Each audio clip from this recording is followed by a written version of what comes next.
he heard the muffled sounds of the baby, barely 24 hours old. Fear rose inside him as he rushed to check on her, but when he looked in, he saw that she was fast asleep, her tiny fingers curled up in tight little fists. Relieved, he sat down on the edge of his bed where his wife, Gia, lay sleeping. Her face was pale despite the deep glow of the glaring late spring sun.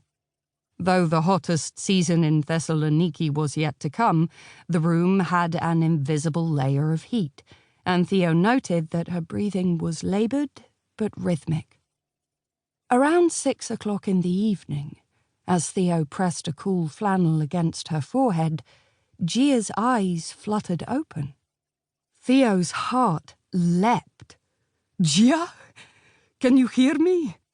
"Where is she? Is she okay?" Her words came out in a whisper, her voice scratchy and dry. Theo picked up the little girl, holding his breath as he lowered her slowly into her mother's arms. Her eyes were still glued shut, but her mouth opened wide, forming a perfect O as she nestled her warm head into the crook of her mother's collarbone. "Helena," she whispered, beaming. "We will call her Helena.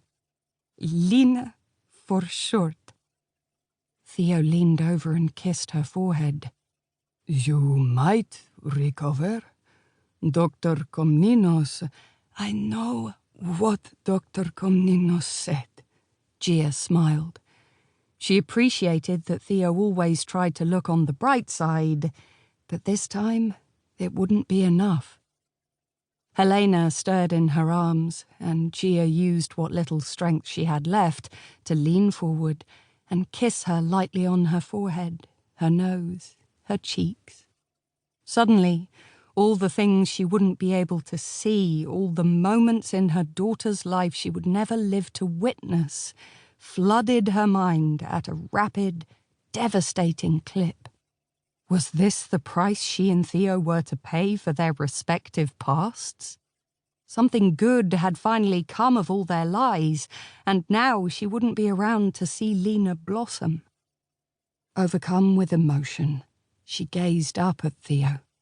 "I kept your secret for you. Now you must promise to keep mine for me." Theo cradled mother and child in his arms as a response. He didn't want to let go. 8 hours later, it was apparent that the end was near. Resisting the urge to climb into bed next to Gia, Theo remembered the promise he had made. He sat down at his desk and took out a clean sheet of stationery. He picked up his pen to write, but paused. Eventually, he began what would become a lengthy explanation covering 2, then 3 pieces of paper. Toward the end, he realized he was droning on, so he stopped, crumpled up the pages, and tossed them in the rubbish bin. He looked at little Lena, the new light of his life. In less than 5 hours, Dr. Komninos would return to confirm Gia's death. His visit would be followed by the arrival of a nurse, who would show Theo how to test the milk temperature on the inside of his wrist, tell him what to do if Lena required a nappy change, show him how to massage her legs with a special kind of apricot oil, and demonstrate how to use chilled compresses to soothe a heat rash. But Theo first had to close the door on the past. He took out another piece of paper and began writing. This time, he got straight to the point. "I cannot be with you. I must think of the girl. Please, do not contact me again." Part 1. My object is to mystify and entertain. I wouldn't deceive you for the world. Attributed to Howard